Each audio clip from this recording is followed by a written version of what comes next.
Eh bien salut tout le monde, c'est Matt-F1, on se retrouve pour le résumé du Rallye d'Espagne 2015.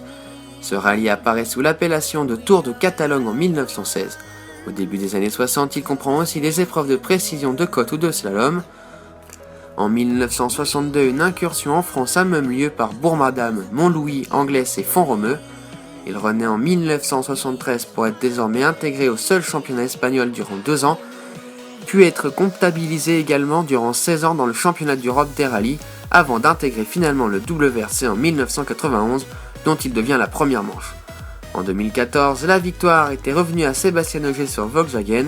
Tout de suite, le résumé de l'édition 2015.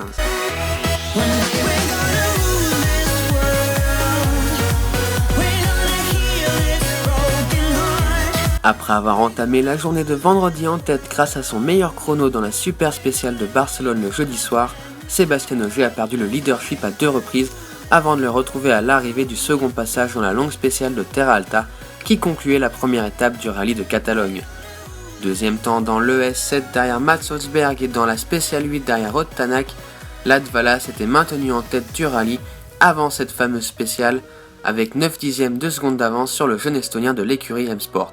En réalisant le 4e chrono de la dernière spéciale du jour derrière les 3 polos, Tanak se maintient sur le podium provisoire. Il ne pointe qu'à 11 secondes 3 d'Ogier, alors que son suivant est à 26 secondes 9 du leader. Le régional de l'étape, leader du clan Hyundai, Dani Sordo n'a que 2 secondes 8 d'avance sur Holzberg, qui, en dépit de son 5e chrono dans la spéciale 9, pensait avoir cassé une suspension. Auteur de 2 scratchs depuis le début du rallye, tout comme Ogier et Robert Kubica, le pilote Citroën a perdu gros en raison d'une crevaison lors du premier passage dans Terra Alta. Son équipier Chris Mick occupe la 8e place provisoire derrière Mikkelsen et la Hyundai de Eden Padom, et devant la 3e Hyundai pilotée par Thierry Neuville, auteur d'un bon 3e temps dans le Special 7.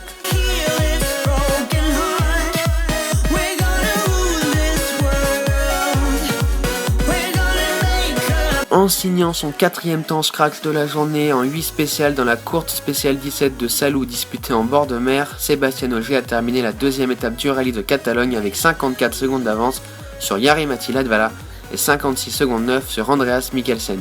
Les 3 pilotes Volkswagen Polo occupent donc les 3 premières places du général à ce stade. Derrière, Dani Sordo 4e à 4 secondes 5 du podium, mais avec lui-même plus de 40 secondes d'avance sur son suivant le plus proche qui est Chris Mick, qui a pris l'avantage sur son équipier chez Citroën Mats Holzberg, qui a calé à la première intersection. De même, en signant le meilleur temps dans la spéciale 17 à égalité avec Ogier, Thierry Neuville est revenu à égalité avec son compagnon d'écurie chez Hyundai, Eden Padon.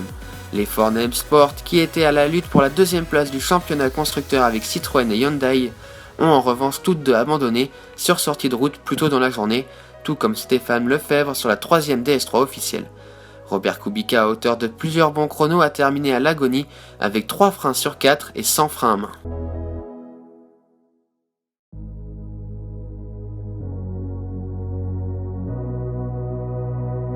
« 3 secondes et 1 dixième, tel est finalement l'écart entre Andreas Mikkelsen et Jari-Matti Latvala à l'arrivée du rallye d'Espagne. Le Norvégien de 26 ans associé à Olaf Loen a signé le meilleur chrono de la Power Stage en battant son équipier. La 2e place que Mikkelsen s'était ainsi assurée s'est transformée en victoire quelques secondes après qu'il a franchi la ligne d'arrivée quand Sébastien Ogier est sorti trop large dans un virage à gauche rapide après 8,3 des 12,10 km et est allé taper violemment la barrière de sécurité, arrachant une roue de sa Polo. Le Français comptait alors 50 secondes 9 d'avance sur Mikkelsen au départ de la dernière spéciale.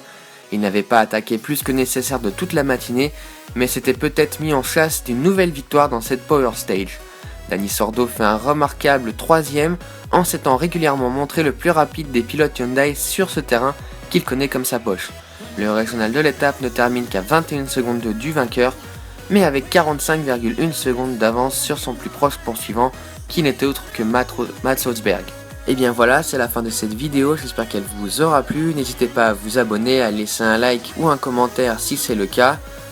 Rejoignez-moi sur les réseaux sociaux, tout est dans la description. On se retrouve prochainement, pour l'instant là, portez-vous bien, salut tout le monde.